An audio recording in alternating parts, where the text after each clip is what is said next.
to offer you this lesson from Unity of the Keys Spiritual Center.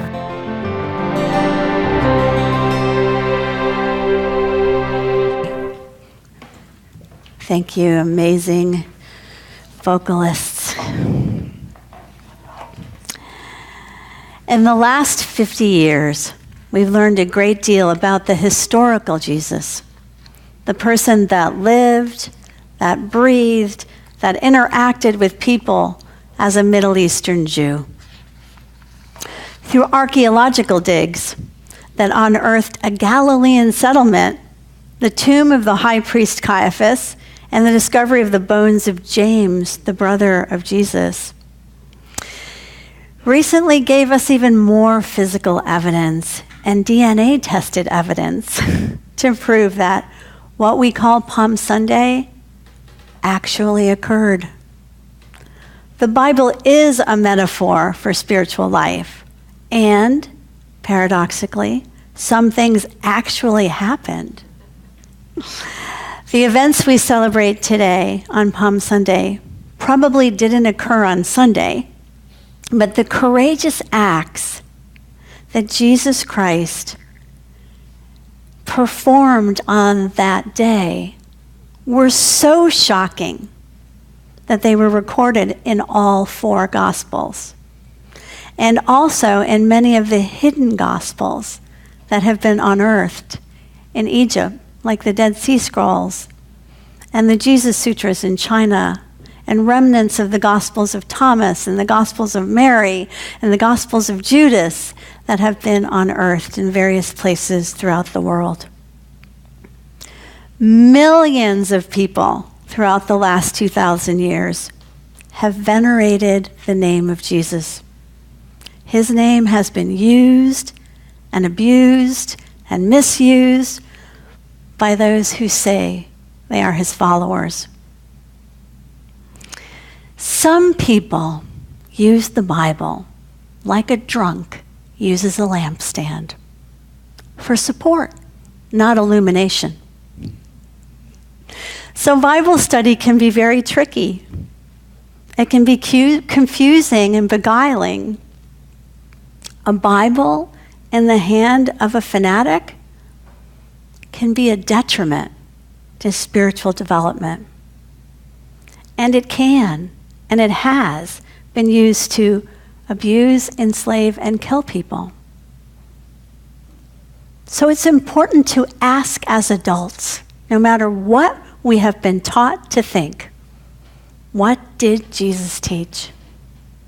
How did he live? What did he die for? What was he trying to accomplish? What was his mission? These are essential questions to ask on a day like today. It's my great love for Jesus that brings me to this moment. It's my soul's resonance with him that brings me here. And it's my respect for the courageous life that he lived that has led me to share with you today some of what I currently think about his life, his death, and his mission. First of all, Jesus was not a Christian. That was a word he never heard. The word Christian was first used as a sarcastic remark to denigrate his followers and his family. It was used in mockery at the stoning of Stephen in the book of Acts. It's ironic that this term Christian is now universally used by such diverse, competitive, and uncooperative sects and denominations. How that occurred is truly a puzzle. Dr. Reverend Howard Thurman, a very esteemed minister whose face was on the cover of Time magazine in the 40s, who you probably have never heard of, took an entourage of people to India. He was Martin Luther King's mentor. And he asked Gandhi, what do you think the greatest detriment to the teachings of Jesus Christ being spread in this world. And Gandhi said, Christians. Gandhi studied the Bible, and he studied the life and the teachings of Jesus Christ. And he incorporated these teachings into his nonviolent social activism that he then taught to Howard Thurman, and Howard Thurman disseminated to every single person in the civil rights movement. You can trace to Howard Thurman being their spiritual mentor. Jesus was a Jew, and he did not ever express a desire to found a new religion. Charles Fillmore said, Jesus did not represent that he had discovered a new way to save people, nor did he try to copyright his doctrine or label it in any way. He didn't even give it a name. He knew that what he was telling was universal truth, and that it was inherent in all people, and dormant only because of ignorance. He came to remind humanity of the consciousness within them that they had forgotten or willfully ignored. Jesus' identity cannot be limited to the phenomenon known as Christianity. The teachings of Jesus and his spiritual legacy is not and never was the exclusive possession of any sect or any creed. Charles Fillmore explained Unity's connection to Christianity as a link in the great educational movement inaugurated by Jesus Christ. Our objective, he said, is to discern any truth that there might be in Christianity and prove it. The truth we teach is not new, he said. Neither do we claim special revelations or discovery of new religious principles. Our purpose, our co-founder Charles Fillmore said, is to help and to teach humankind to use and to prove these eternal truths taught by the Master. Jesus lived in a world of tremendous political upheaval, religious and political persecution, violent crimes, guerrilla warfare. Not unlike the Middle East today. There were many warring factions within Judaism itself and among the neighboring peoples of that land and culture. According to recent scientific evidence, Jesus was about 12 years old during the beginnings of the most turbulent time in Jewish history, a period that ended with the almost total destruction of the temple, the city, and the nation of Israel. Judas, the Galilean, led a rebellion against Roman taxation. And over this time period, 2,000 or more rebel Jews were crucified. So that Jesus was crucified is not unusual. It's not even that significant. The Romans called people who disagreed with their laws of taxation criminals, and they killed them. There were a group of people led by Judas called zealots. They were freedom fighters. They were like a revolutionary army. And their last holdout from the Romans, you may know, was at Masada, a mountain fortress, where in 73 CE, this common era, 1,000 Jews committed suicide rather than submit to Roman rule. Jesus was not a zealot. He clearly advised, render unto Caesar what is Caesar's. And he was a friend of tax collectors and tax evaders.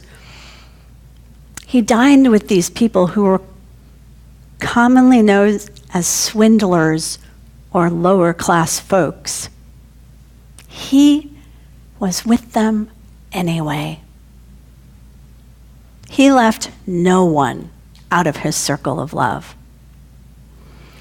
It does appear that he allowed Judas, the Galilean, to hand him over to authorities knowingly, and that he chose to demonstrate the integrity of his soul was more important. His choice to peacefully non-resist unto death rather than fight or kill or run and hide. He made a choice, not an easy one, on his knees, praying, "Please take this cup from me, God. But if it is thy will be done." Jesus was not a Pharisee. The Pharisees believed they were the chosen ones. Their name actually means separated ones. They taught that in the afterlife, the dead would be resurrected and live in heaven if they were chosen. But Jesus never believed in separation, and he clearly preached against the behavior of the Pharisees, referring to them as blind guides, thick-necked vipers, and hypocrites who needed to clean the inside of their cup, meaning purify their consciousness. I do not think Jesus was an Essene like some people do in the New Thought and New Age movements, because the Essenes also rejected everyone who wasn't part of their sect. And they lived such an austere and celibate life in the wilderness. They taught that they alone were the sons and daughters of light, and everyone else were the sons and daughters of darkness. And they believed the end of the world was coming soon. Jesus never preached the end of the literal world. He taught the world we see with our limited perception will one day come to an end. And we will see clearly. We see in darkness now, but one day our limited perception will come to an end, and we will break through the veil, and we will see things as clear as light in a more enlightened way. Jesus was not a Sadducee. He wasn't a chief priest, and he wasn't of the wealthy elite in that society, like the scribes and the rabbis who were part of the Sadducees. He was not a part of that group. He was a Jew from Nazareth, a place that these people considered lowly and uncouth. Can anything good come out of Nazareth, they asked? Who is Jesus? Isn't that just Mary's son?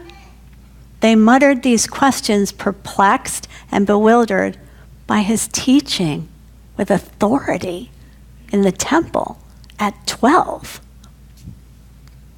Who is this man, Jesus, who had the audacity to parade into Jerusalem on a donkey during the high holy days, something that flew in the face of tradition?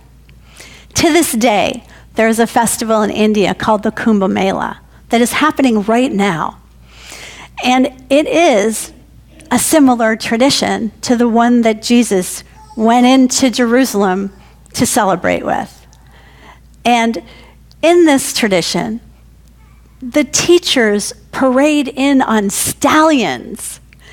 They paint elephants. The students sometimes even hold their teachers up in a chariot-like something that they create, like that looks like a chariot or a castle, and they actually walk their teachers up above their heads. And their teachers are dressed in silk and gold. For Jesus to come into the high holy festival on a donkey is a statement. A donkey was used to parade criminals in biblical time as a shaming ritual, because there was nothing worse in that culture than being shamed. Even worse than being physically punished. This startling image that Jesus portrayed was his message all along. My kingdom is not of this world. The mission of Jesus Christ has nothing to do with political aspiration, social prestige, wealth, or religious dogma. The educational movement inaugurated by Jesus Christ was far more radical than that. Every sphere of life, political, social, economic, religious, was radically questioned by him. And he was fearless in speaking truth to power. He was courageous and egalitarian in his actions and his words. He broke down all barriers of social conformity thousands of years ago when there were rules about these kinds of things. He refused to segregate himself from lepers, people of other sects and tribes, Gentiles, women, children, tax collectors, tax evaders, publicans, prostitutes, criminals, any outcast or marginalized human being. He taught everyone equally. He demonstrated we are all one in God's eyes. A few quotes about his scandalous behavior from the Bible. Matthew 11:19. He talked to beggars and he mixed with the lowest class of people and he identified with them. Mark 14:14. He was moved with compassion for crowds of people and he healed them. Luke 15:2. He dined with sinners. Luke 7:34 and Matthew 11:19. He is a drunkard and a glutton and a friend of sinners and tax collectors. Jesus had immense courage and compassion to act in the way that he did. And when he was being interrogated during the final days of his life, Pontius Pilate asked him, "What have you done that your own people have handed you over to me?" Jesus answered, "My kingdom is not from this world. If my kingdom were from this world, my followers would be fighting to keep me from being handed over to you. But as it is, my kingdom is not from here." Pilate asked him, "So you say you're a king?" And Jesus answered, "You say that I'm a king. For this I was born, and for this I came into the world, to testify to the truth. Everyone who belongs to the truth hears my voice." Pilate asked him, "What is truth?"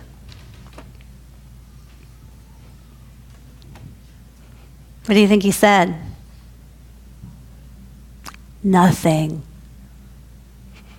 He knew the truth cannot be spoken. Not with a capital T. The Tao that can be spoken is not the Tao. Jesus had immense courage and compassion, and he consoled people over and over again. He said, "Don't cry." Don't cry, little one. Don't worry. Be of good cheer. Don't be afraid. His heart went out to all people, and he set to liberate them from suffering, from worry, from anxiety. And like many Jews, he was crucified because of the greed, the selfishness, the ignorance, the violence, the jealousy of vindictive religious and political leaders. So, in the name of Jesus on Palm Sunday, we take the mystical sign of the cross. We say, free me. Free me from this kind of thinking. Free me from the limitations of form. Free me from all that would stand in the way of my spiritual awakening. Jesus taught us to love the enemy, to bless those that curse us, to pray for those who abuse us, and to forgive. 70 times 7, not just once, but as long as it takes, that means. The courageous life of Jesus Christ was a demonstration that love is the answer. Love is what we're here for. Imagine what it would be like to be so in love with humanity that you are willing to die so that other people could live.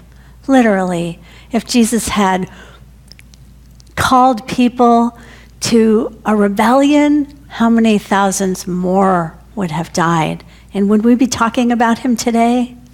I don't think so. He was so one with God that he loved every single person. The capacity to love is in all of us. We're told that it never ends. And he told us also, if you say you love God, but you hate your neighbor, you're a liar. Love your neighbor as yourself. So the message of Palm Sunday is put love first. We have the right to love. We always have the right to choose love in any situation and to not give any more power over to the pundits and the phony, baloney, Bible-thumping snake oil salesmen. We cannot allow the behavior of our current elected officials to confuse us about the real, true human beings that we are. We are not that. We're greater than that. Love, bless, forgive. That is the simple message of Jesus Christ. Love, bless, pray, forgive. Love, bless, pray, forgive. And repeat. That is the whole message. Love, bless, pray, forgive. Repeat. So I turned it into an acronym for us. LBPF. Love, bless, pray, forgive. LBPF. Happy Palm Sunday.